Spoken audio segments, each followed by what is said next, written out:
ダイエット成功の秘密その2、摂取カロリーよりも血糖値の急上昇。糖質を摂取して血糖値が上昇するとインスリンというホルモンが分泌されます。インスリンにはエネルギーとして消費されなかった血糖を脂肪に変える働きがあります。血糖値が急上昇して脂肪を溜め込みやすくなるため、その結果脂肪の量が増えて体重増加につながるんです。血糖値の急上昇さえ抑えることができれば体脂肪の増加するのを防げるということなんです。血糖値の急上昇を防ぐ方法。1、食事の流れ。1、食事の30分前に水を 500ml または豆乳を 200ml。 2、水溶性食物繊維。3、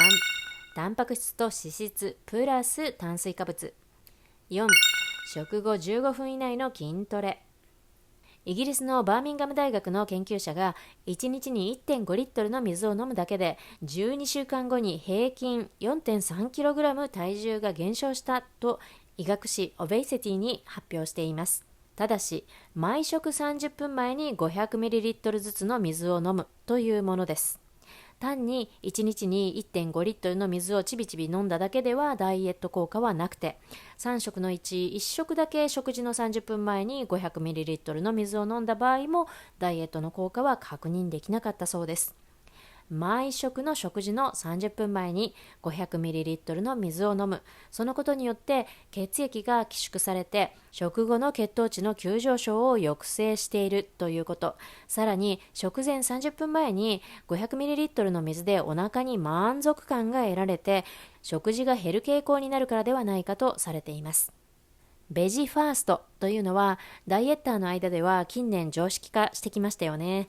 お腹の中で膨らんで満足感を与えてくれるだけではなくて血糖値の急上昇も抑えてくれる効果のある水溶性食物繊維、これをまずはじめに大量に摂るようにすることも満腹シグナルを脳から発令させてダイエットを苦痛なく続けられるものにする一助となります。炭水化物、糖質も不足すると基礎代謝低下を招きますので、ご自分に合った PFC バランスのもときちんと摂取すべきです。ただ確かに炭水化物が血糖値急上昇の元になるわけですから、食べ方を正しく守って堂々と楽しみましょう。ポイントは1、タンパク質、脂質と一緒に食べること。オリーブオイルをかけてみたり、卵と一緒に食べてみたり、お肉と一緒に食べてみるということですね。2、冷めた温度で食べること。熱々ではなくて少し冷めた温度っていう意味です。レジスタントスターチという状態になってからと言われているんですが、ですね、簡単に言うとですね、ご飯とかお芋さんとかね、あれあったかい状態で食べる方が太りやすくて、これ冷やすとですね、そのでんぷんが一部レジスタントスターチって変わります。そうするとこれはですね、その分の糖質が簡単に言うと小腸で吸収されずに腸内細菌の餌になって、温かいまま食べるよりも冷まして食べた方が、太りにくいということですね。はい。血糖値の急上昇を防ぐ方法2、豆乳1日 200ml。 女性ホルモンであるエストロゲンが減少すると食欲が増加するということが分かっています。イソフラボンはエストロゲンと同様の働きがあるので食欲を安定させる効果があります。大豆イソフラボンはエストロゲン活性を示す植物性のエストロゲンだということが分かっています。豆乳に含まれている大豆タンパク質であるグリニシンは筋肉量が減少するのを予防する効果があるとして宇宙食にも導入されているんだそうです。豆乳を飲むだけで筋肉が増えるというわけではありませんが、筋肉量の減少を抑えることができます。大豆サポニンを摂取していればインスリンが過剰分泌されなくなって脂肪の生成が抑えられるんです。大豆レシチンは糖質代謝を改善して血中のコレステロール値などを正常化させます。その結果脂肪肝などの改善にもつながりますし、正常な働きができることによって代謝が改善するためにダイエットにも効果があると言えます。豆乳を飲むことで抗酸化作用の強いビタミン E も摂取できるので代謝が低下しにくくもなります。豆乳を飲むことでこれらのビタミンが補充されてエネルギー代謝が高まるんです。ただし何事も過ぎたるは及ばざるが如し、1日 200ml で。血糖値の上昇を防ぐ方法3、ゆっくり適量。ドカ食いは危険です。ドカ食いすると血糖値が急上昇するので要注意です。空腹時にドカ食いしそうな時は、その30分前に 500ml の水を飲んで、豆乳を 200ml 飲んで和らげてみましょう。早食いをして腸内に一気に糖が運ばれると、ドカ食いでない少ない量であったとしても短時間で血糖値が急上昇してしまうので要注意です。また早食いをするとそもそもドカ食いになる危険性が大です。なぜなら脳は食べ始めてから20分を過ぎる頃にやっと満腹サインを出し始めるそうです。そのサインが出る前だと本当はお腹はいっぱいなのに脳がそう言っていないので気づかない結果食べ過ぎてしまう。コース料理などでちょっとずつ時間をかけて出されると総量はそれほどでもないはずなのに後半お腹いっぱいに感じる、あれですね。さらにゆっくり噛んで食べると血糖値の上がり方が緩やかになって糖化を防ぐので断然太りにくくなります。ダイエット成功の秘密その3、摂取カロリーよりも超加工食品に気をつけろ。前半にご紹介したアメリカやイギリスの検証結果でも摂取カロリーが減っているのに肥満が増えていて因果関係なしとのことでしたよね。興味深い実験の結果がここにあります。もともと食事の量がほぼ同じぐらいの人々を集めて2つのグループに分けて、ある段階から一方のグループには超加工食品を中心に食べてもらって、もう一方は超加工食品の少ない食事をしてもらう。その結果、超加工食品を取ったグループの人たちはもう一方のグループよりも1日に約500キロカロリー多く食べるようになってしまっていたというのです。ちなみに500キロカロリーはご飯2膳分です。ほぼ同じの食事量で満足できていたはずの人々が超加工食品中心で食べた途端に毎日ご飯2膳分も多く食べてしまうようになるなんて。その結果、超加工食品を取ったグループの人たちはたった2週間で体重が 900g も増えたんだそうです。驚きですよね。私たちはなぜ超加工食品だと食べ過ぎてしまうのか。これに対しては様々な意見があるようです。脳と腸の間のコミュニケーションに支障が出て満腹感を感じられなくなってしまうからではないかと考える研究者もいます。またそれらに私たちが必要な微量栄養素と呼ばれるビタミンやミネラルがほとんど含まれていないので、微量栄養素不足は基礎代謝を低下させてしまうことも分かっています。それらを補うために食べ続けてしまうのではないかと考える研究者もいます。超加工食品を摂取すると食事にまつわるさまざまなホルモンバランスが乱されることによって食欲が抑えられなくなるからという説もあります。ほんの少しのカロリー制限しかしていないのに食欲が増して抑えられなくなるのはあなたの意志の弱さなどではなくて超加工食品のせいであったりタンパク質不足のせいだったりするということなんです。ここでも食欲が抑えられなくなるのはあなたの意志が弱いせいではなくて、そういう食品の作用によってホルモンや脳のサインが狂わされている結果だと分かりますよね。ある研究実験のデータによると、こうした脳のサインによる乱れた食欲というのはコカインなどの薬物依存による欲求よりも倍以上強くてコントロールしづらいものなんだそうです。超加工食品に含まれている原材料、高果糖コーンシロップ、果糖ブドウ糖液糖、異性化液糖、ブドウ糖果糖液糖など、人工油脂、マーガリン、ショートニング、ファットスプレッド、植物油、食用植物油脂など、うまみ調味料、タンパク加水分化物、酵母エキス、アミノ酸など、その他食品添加物、発色剤、着色料など、以上の原料、特に高果糖コーンシロップと人工油脂が多く含まれているものを食べる頻度を減らすことが太りづらい食生活を送るための第一歩となります。ただ、今挙げた4つのものは市販の食品にほとんど含まれていますので、あまり神経質になりすぎるのもストレスになるので良くないでしょう。怖くて何も食べられなくなりますからね。ダイエット成功の秘密その4、摂取カロリーよりもホルモンを制せよ。生活習慣の乱れやストレスはホルモンの分泌量に影響を与えて肥満につながると言われています。脂肪を燃焼させるためにとても重要な役割をしているものの一つに若返りホルモンと呼ばれる成長ホルモンがあります。この成長ホルモンは思春期頃を 100% とすると、思春期後期で一時 200% ぐらいになります。その後はどんどん少なくなっていって、3、40代では 50%、60歳になると 30% ぐらいになると言われています。年とともに脂肪が落ちにくくなるのはうなずけますよね。でもここで朗報。筋トレを行うと体内で大量の成長ホルモン、若返りホルモンが分泌されるということが分かっているんです。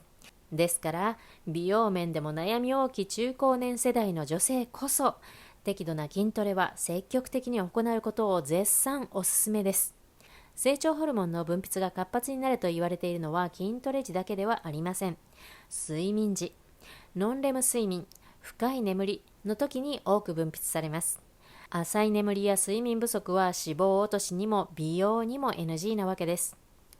ノンレム睡眠中にはアルツハイマー型認知症の発生要因の一つであるアミロイド β という脳の老廃物の除去も通常の2倍活発に行われているそうですよ。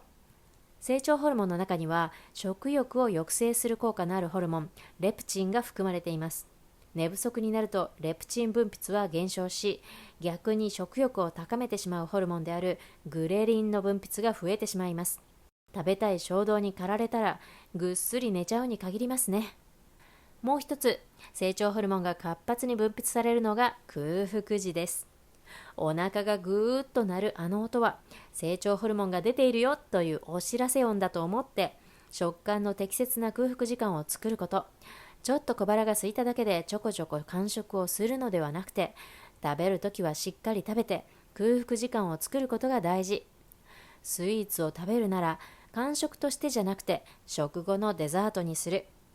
もともと食べるのが大好きで大食いの私は腹8分目が苦手だったので、食べるときはお腹いっぱい食べて、あとはきちんと空腹時間にするというやり方の方がストレスも少なくて成長ホルモンタイムがいっぱいあるぞと思うとポジティブにもなれました。成長ホルモンは1、体にある物質をエネルギーに変える。2、疲労を回復させる。3、体の調子を整える。4、意欲や活力を生み出す。5、若さを保つ。6、精神的な安定をサポートする。どうですか？更年期世代には思い当たることだらけ。成長ホルモンは女性ホルモンの分泌が減ってきた中高年女性にとっては女性ホルモンに代わる働きもしてくれるのでアンチエイジング効果もあるんですよ。ダイエットのみならず更年期の影響や加齢での体調や心の不安定をサポートするのにはとても重要なホルモンだということがわかりますね。おまけ、強力な助っ人痩せホルモン。超善玉ホルモンのアディポネクチンには運動を行わなくても筋肉の AMP キナーゼを活性化させる働きがあります。運動をすればもちろんさらにですが、しなくても糖や脂肪の消費をサポートしてくれるんです。アディポネクチンが分泌されていれば激しい運動をしなくても脂肪を燃焼しやすく太りにくい体になることが可能というわけなんです。アディポネクチンは体内の脂肪細胞から分泌されるんですが、食品から摂取することはできないんです。アディポネクチンを増やすには日々の運動に加えて食生活の改善が必要です。なぜならアディポネクチンは内臓脂肪の増加によって分泌量が低下するということが分かっているため、肥満を解消することでその分泌量が自然と増加してくれるんです。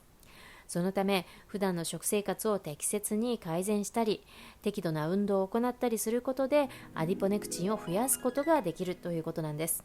アディポネクチンが増えればさほど運動していなくても痩せやすい体になるというわけなんです。慶應義塾大学の研究では100歳以上の超高齢者の血中アディポネクチン値は平均の2倍以上もあると報告されているんですよ。ダイエットのみならず長寿の鍵にもなるということで注目されているホルモンです。ダイエット成功の秘密その5、摂取カロリーよりも腸活。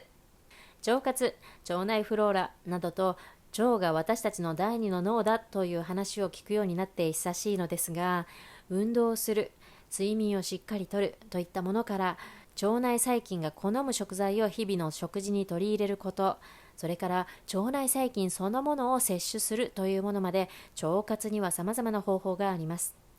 腸内環境が乱れると脂肪を溜め込みやすくなるだけではなくて、便秘やむくみにもつながるため、腸内環境を整えることは重要です。腸内細菌のバランスを整えて腸の調子を良くする微腸になると、腸内の働きにはそもそも体に余計な脂肪を溜め込みにくくするという効果があるので、それによって痩せやすい体を保てるそうです。肥満は脂肪細胞が血中を流れている脂肪を取り込んで肥大化することで起こるんですが、脂肪細胞が腸の短鎖脂肪酸を感知すると脂肪の取り込みをやめてしまうことが分かっているんです。つまり体に蓄えられる脂肪は腸の短鎖脂肪酸の量によって変わってくる可能性があるということなんです。短鎖脂肪酸を作る代表的な腸内細菌にビフィズス菌がありますが、オリゴ糖や水溶性の食物繊維を発酵することで短鎖脂肪酸が作り出されます。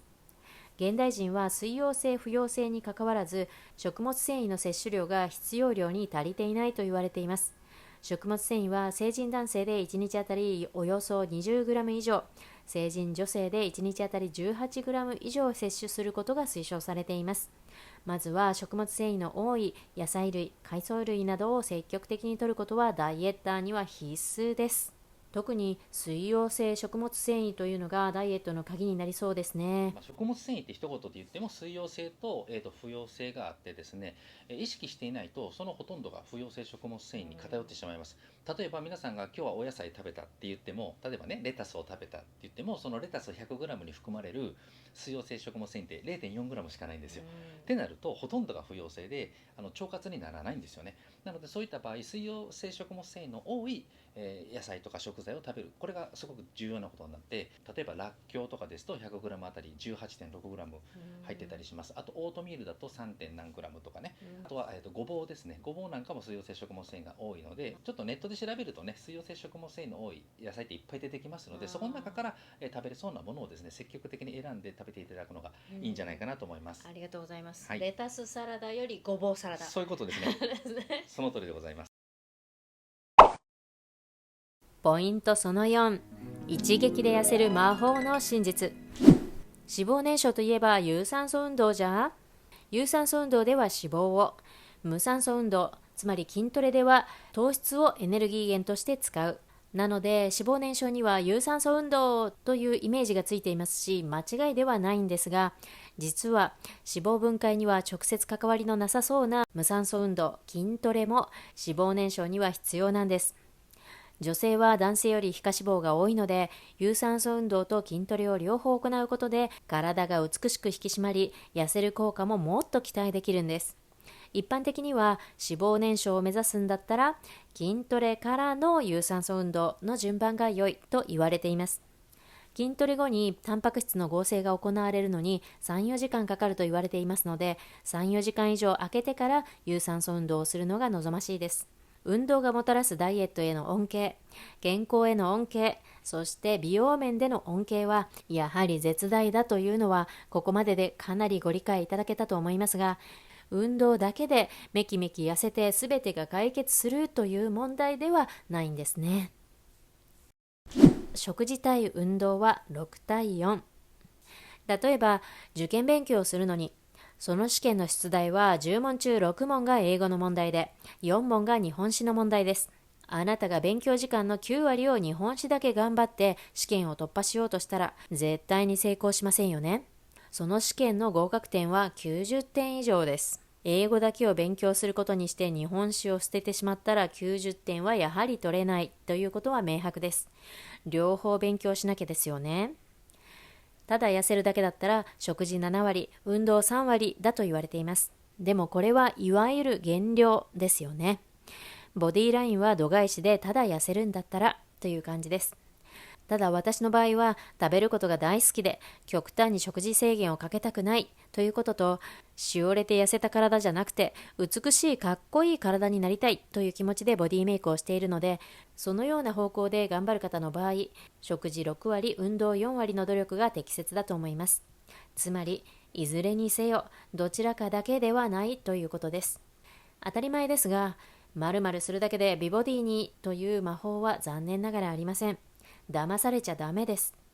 何事も原因があって結果があり、原因を潰せば結果が変わるんですが、脂肪が落ちないのは根性や辛抱が足りない怠惰な自分のせいだと思い込んで諦めている方が多い印象です。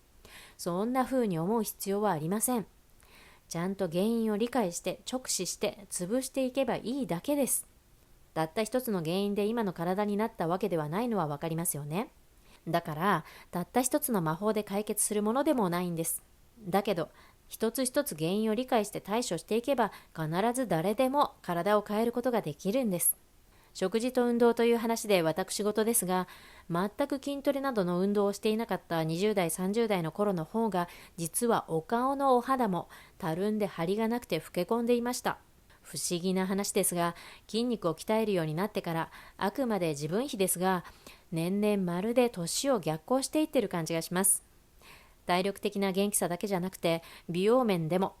年相応に多少シワは増えましたが、頬は30代の頃よりも上がってますし、顎のラインも若い頃よりも引き締まってすっきり上がっています。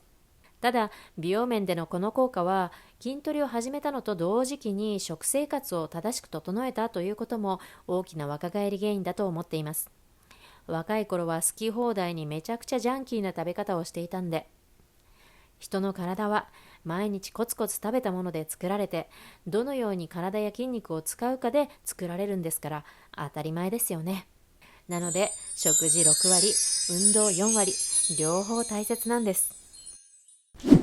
すぐに痩せる魔法というものはありません。ですからそういう歌い文句に飛びつかないで、騙されないで。もちろん極端な食事制限をしたり断食したら数日で体重が減ったと感じるでしょう。たった数週間で2、3キロ減ることもあるかもしれません。でもそれは食べたものの重さや水分が落ちるからであって、脂肪が落ちて体重が減っているわけではありません。食事量が戻ったら元に戻るだけですし、お腹の脂肪は残ったままです。脂肪を1キロ燃焼させるためには7200キロカロリー消費しなければなりません。ざっくりした話になりますが、ここまでご紹介してきた正しい食事、体脂肪を増やさない、減らすための食事法や運動を並行したとしても、1日に脂肪だけで落とせるのは50から100グラムだと言われていますので、脂肪を1キロ減らすのに100日程度、3ヶ月かそれ以上ほどはかかる計算です。でも1キロの脂肪ってこれですよ。痩せたいんだよなーってぼんやりつぶやいているだけで、常にカロリーに振り回されてため息をついているうちに、あっという間に3ヶ月後同じ体のままでいるのと比べて、3ヶ月後にこれだけの脂肪が減っているんだとしたら、天と地ほどの差がありますよね。仮に体脂肪だけで5キロを落としたければ、単純にその5倍ですから15ヶ月かかります。このサイズ感を見れば脂肪だけで5キロも落とす必要のある方は少ないとは思いますが、仮に3キロとして9ヶ月、やっぱり長期戦です。ここで知っておいた方がいいのは、挫折の原因によくなっている事実。お腹の脂肪は最後の備蓄燃料、最後まで残るということです。正しい食事法を整えても、実は最初から均等に脂肪が1キロずつ落ちていくわけではないということもあらかじめ知っておいて、多少の増減に一喜一憂しないで、ドーンと構えて続けること。1日1キロ程度の増減は水分や食品の重さで簡単に発生します。1週間、1ヶ月といった長いスパンで見ながら、確実に3ヶ月1キロレベルの減少が続いていくことが大事なんです。でないと1ヶ月も2ヶ月もやってるのに効果が見えないと投げやりになってしまうことがあって、せっかくお腹の脂肪が落ち始める直前まで来ているのに、そこで脱落してしまうんです。むくみやその他もろもろが先に少しずつ落ち始めていても、肝心のお腹の脂肪が減り始めるのはずっと終盤になってからです。そのつもりで忍耐強く、ある意味のんびりと着実に、亀の歩みで体のメカニズムに的確にアプローチして続けさえすれば、誰でもきちんと結果を出せます。必要なのは根性ではなくて、正しい知識と平常心です。だって3ヶ月とか9ヶ月だけの期間限定ど根性イベントになってしまったら、期間が終わって元の生活に戻ったら、当然ながら元通りの体に戻るだけです。必要なのは今後一生平常心で付き合っていく新食習慣として定着させることですよね。皆さん、ここまで私と真剣に学ばれてきた皆さんは、もうすでに万年ダイエッター生活から100歩も1000歩も遠く離れて前進されています。すごいです。ヘルシーセクシーフィットネス1万人記念プレゼントの無料ダイエットガイドブック、合言葉は痩せるだけじゃない健康な美ボディになろうです。今回このビデオをご覧の皆様のために今井先生が公式 LINE を窓口として新たに開設してくださったので、公式 LINE をお友達登録して合言葉を送信してプレゼントの動画ガイドブックをお受け取りください。きっと皆様のダイエットライフが今日から変わります。さらに、で、私の場合は具体的にはどうしたら一番いいんだろうといった今井先生の個別相談をご希望の方も、まずは今回の新しい公式 LINE からお気軽にお問い合わせくださいとのことです。公式 LINE に登録していただいたら、健康的に痩せられるその食事のアドバイス等ですね、いろいろ特典がありますので、ぜひよかったら体質改善まで、そうですね、もうお医者がやってくれない体質改善まで、はい、そういうことですね責任持ちますよ、っていうことで、そうですね、はい、皆さんがお問い合わせ行かれた際にはよろしくお願いいたします。こちらこそどうぞよろしくお願いいたします。今日はありがとうございました。ありがとうございます。こちらこそありがとうございました。動画解説中にご紹介した血糖値急上昇を防ぐための食事直後の15分以内のクイック筋トレや、寝る直前の全身リンパ流し、血流流しのストレッチ、リンクは概要欄に貼っておりますので、今日からこれはやってみてくださいね。皆様が今後ますます魅力的で健康的な美50代に進化するためのお手伝いになればと心から願っています。この動画が少しでも役に立ったり勉強になったよという方は、何か一言でもいいのでコメント、それから高評価、そしてチャンネル登録とお知らせのベルのクリックもどうぞよろしくお願いいたします。それでは記念の特別動画はここまで。これからはまたワークアウトのビデオで皆さん一緒に美ボディ運動をしましょう。ご視聴ありがとうございました。